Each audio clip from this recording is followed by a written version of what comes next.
자, 볼게요. 현실이 변하기 위해서는요, 현실의 기본 골격 자체가 변해야 돼요. 기본 골격 뭡니까? 관념망, 현실 회로예요. 이거 자체가 변해야 돼요. 근데 이게 어느 정도로 어려운 일이냐면요, 인체의 골격을 새롭게 하는 어떤 수술하고도 같아요. 아니면 재활 훈련하고도 같아요. 온몸에 그 틀어져 있는 뼈와 근육을 새롭게 하고 혈액과 에너지의 흐름을 새롭게 바로잡는 작업과도 같습니다. 이게 뭐가 될까요? 관념 분석과 허용, 재규정의 이제 그 과정이 되는 것이죠. 다시 한번 말씀드릴게요. 현실이 변하려면 현실의 기본 골격 자체가 변해야 된다. 그리고 이거는 말 그대로 내 인체의 골격을 새롭게 바로잡는 어떤 그 수술하고도 같아요. 수술하고도 같아요. 황골 탈퇴저마다 말 그대로 오당탕님. 자, 또한 각자의 관념 회로가 모두 다르다고 말씀드렸어요. 모두 다르다고. 그렇기 때문에 남들이 하는 방식을 그대로 자신에게 적용하기도 어려워요. 적용하기도 어려워요. 그래서 나에게 맞는 방식을 찾아가는 데만도, 만나는 데만도 시간이 조금 걸리는 겁니다. 여러 가지 시행착오를 겪기도 하고. 아주 섬세하고 부드럽게 나에게 맞는 방식으로 조금씩 현실에 휘어진 골격을 바로잡아 나가야 됩니다. 그렇기 때문에 어떻게 돼요? 당연히 어느 정도의 시간을 필요로 할 수밖에 없죠. 당연히. 자, 이와 같은 전체적인 메커니즘을 이해하신다면 여러분, 현실이 마음 공부를 통해서 쉽게 변하지 않는 데는 다 그럴 만한 이유가 있어서임을 수긍할 수가 있습니다. 다 그럴 만한 이유가 있어서임.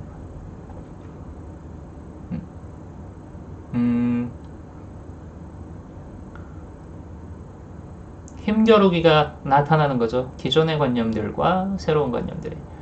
새로운 관념들은 어떻게 해서든지 나라는 세상의 중앙무대를 차지하려 하고, 한번 그 정권의 맛을 본 기존의 기득권 세력들은, 그러니까 이제까지 우리가 메인 카르마라고 부르는 그 아이들이에요. 이 관념이들은 어떻게 해서든지 길을 쓰고 버티려고 하고, 자, 여기에서 여러 가지 온갖 공작들이 오고 가겠죠. 간첩도 서로 보내고, 그 다음에 그때 관념이들끼리 서로 간에 이득에 따라 가지고 이합 집산을 거듭하게 되고요. 로비도 하고, 뭐 미인계도 쓰고 별일이 다 일어나겠죠. 이거 전부 다 관념이들 안에서 일어나는 일들이에요. 그게 인간 사회에서 인간 관계 안에서 그대로 투영돼 가지고 나타나는 겁니다. 그대로 투영돼서 나타나는 거예요. 그렇죠. 수용은 전체적인 이해가 필요하고, 말하자면 항복할 수밖에 없는 상태인 듯한 아주 비슷합니다. 자, 그런데 여기서 이제 이 항복이라는 것은 이제 조금 그 개념이 달라요. 허용이 일어나야 돼요. 항복이라기보단. 항복은 체념, 일종의 도피에 가깝습니다. 하지만 이제 허용은 그런 게 아니에요. 조금 이따 살펴볼게요.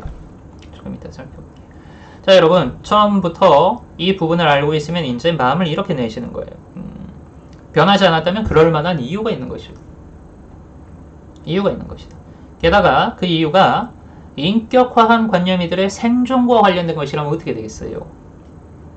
내면 아이들을 변하지 않으려고 길을 쓰고 버티는데 변할 수 있겠습니까? 그렇다고 또 내면 아이들이 그렇게 길을 쓰고 버티는데 뭐라고 할 수도 없어요.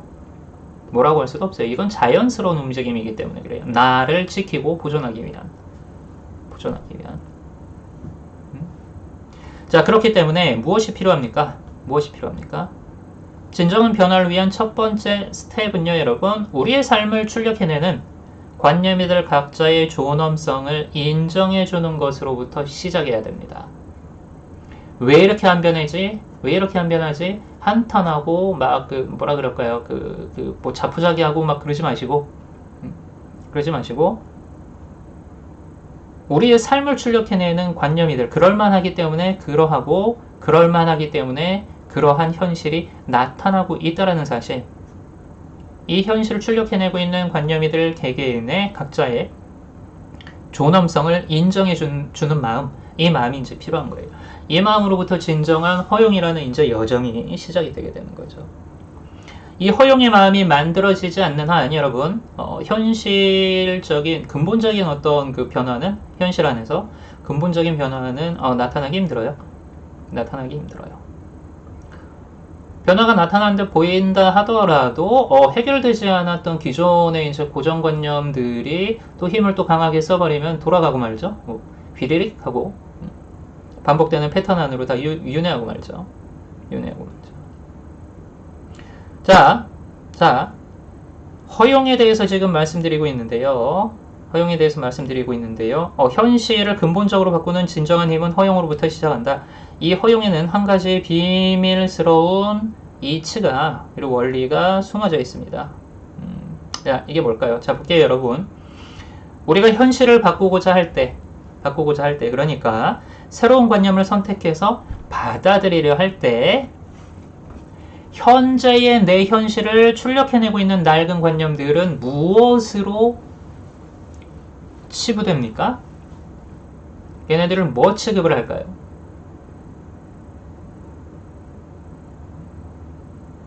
낡은 관념들을 뭐를 쓰고 그러니까 어떤 취급을 받을까요? 낡은 관념들 버려야 할 것 좋습니다. 문제야 취급 좋습니다. 또 뭐 있을까요? 적폐로 취급하죠. 그렇죠. 적으로 취급을 해버리죠. 꼰대 좋습니다. 적 안 좋은 건 나쁜 것 좋아요. 자, 부정적인 것으로 취급을 해버립니다. 찜덩어리, 오랑캐, 찬밥. 야, 찬밥. 좋습니다. 적폐.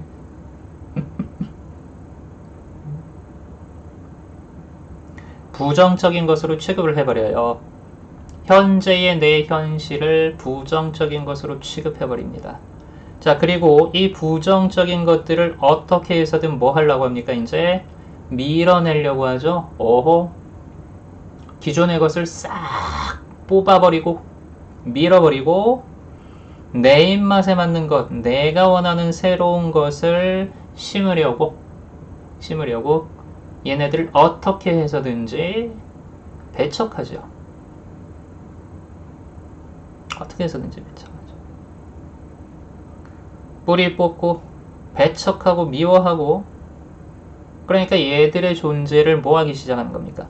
부정하기 시작합니다. 부정하기 시작합니다. 자, 여러분 우리가 알아둬야 할 게 있습니다. 부정적인 것들을 부정해서는 변하지 않습니다. 인정하는 척해도 진정한 변화는 일어나지 않죠. 왜냐하면 다 알기 때문에 그래요. 다시 한번 말씀드릴게요. 반복할게요. 부정적인 것들을 부정해서는 변하지 않아요. 자, 이게 왜 그렇게 되는지 살펴볼게요. 지금의 내 현실을 만드는 관념이들을 부정적인 것으로 규정해 버릴 때 잡을게요. 나의 현실을 유지하는 에너지의 속성은 무엇으로 규정되어 버릴까요? 부정성으로 규정되어 버립니다. 부정성으로. 나의 현실을 유지하고 있는 에너지 자체를 부정적으로 흐르게 만들어 버려요. 자, 그렇다면 내가 나의 현실에 뭐를 갖다가 계속 퍼부어주고 있는 거예요? 부정적인 에너지를 계속 퍼부어주고 있는 거예요. 미움, 증오, 원망, 배척 얘네들을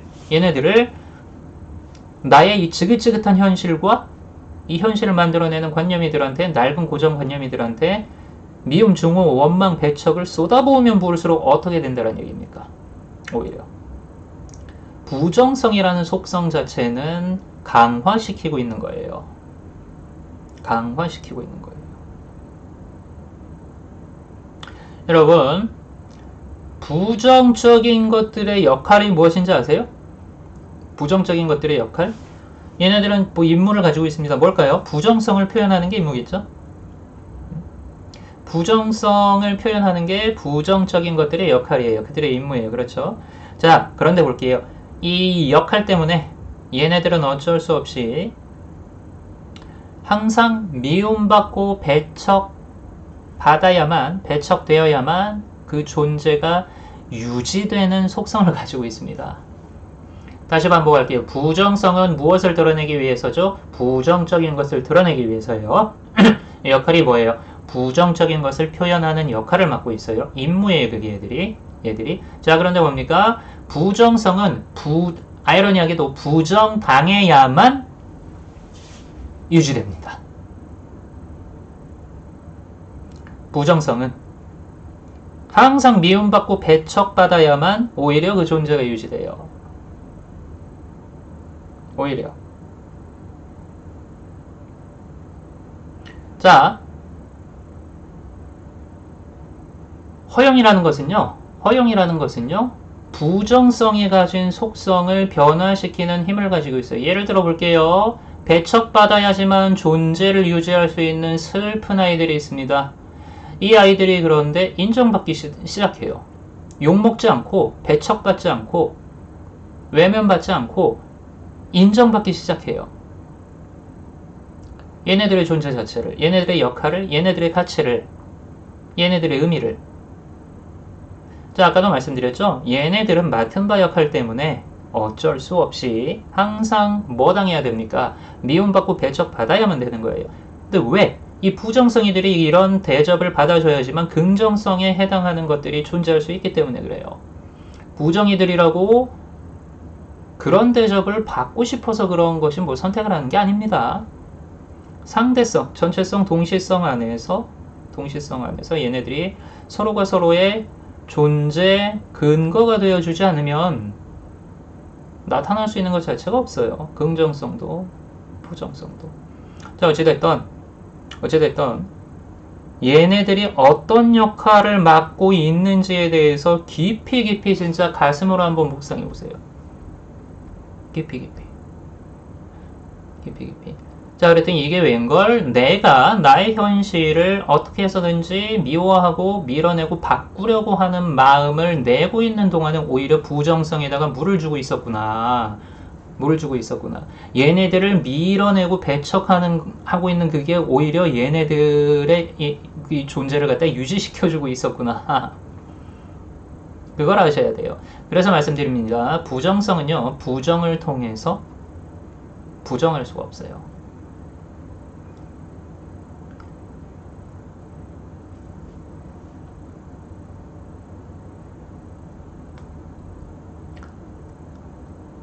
인간적으로 생각을 해보세요.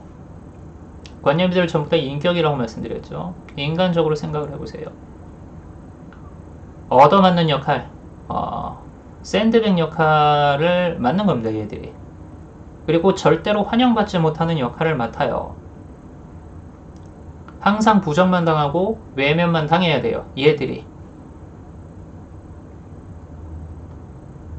아이러니하게도 외면받고 배척받아야만 부정성이라는 속성이 유지되면서 얘네들이 존재가 유지될 수 있어요. 아이러니하게도. 슬픈 일이죠. 너무 슬픈 일이에요. 그런데 얘네들이 처음으로 받아들여지고 허용받는 느낌을 느낀다면 어떻게 되겠습니까? 외면과 배척이 멈추네요. 그럼 어떻게 돼요? 부정성이 변하기 시작합니다. 얘네들의 또 다른 모습인 긍정적인 얼굴로 변하기 시작하죠. 자, 지금 제가 채팅을 조금 읽고 있는데 오늘은 채팅을 많이 안 보려고 지금 노력을 하고 있습니다. 왜냐면 제 채팅 보다가 조금 이제 내용들이 좀 딴 데로 가는 게 많아서 자, 다시 한번 말씀드릴게요. 현실을 진짜 바꾸고 싶으면요, 지금 내가 바꾸고자 하는 현실을 밀어내거나 어떤 배척받는 대상으로 취급하시면 안 돼요. 없애버려야 할 것. 아까 뭐 여러 가지 여기 이제 참여하신 분들 여러 가지 채팅 내용이 있었잖아요. 오랑캐 취급, 찬밥 취급, 적폐 취급, 이렇게 해서는 안 돼요. 그리고 또 동시에 또 뭡니까? 지금 나의 어떤 마음에 들지 않는 현실이라는 건 이러한 관념이들이 그대로 투영된 것이죠. 얘네들이 그대로 자기 자신을 펼쳐낸 게 이 현실이라는 지금 3D 입체 영상이란 얘기예요. 얘네들도 뭐예요? 얘네들을 바꿔버려야 할 대상으로 규정하는 그 순간 부정성으로 내 삶 전체가 전환됩니다. 나의 삶의 에너지가 부정성으로 전환이 되기 때문에 여기에 계속 이 부정성을 부정하는 동안에는 부정성이 오히려 어떻게 돼요? 탄력을 받아요.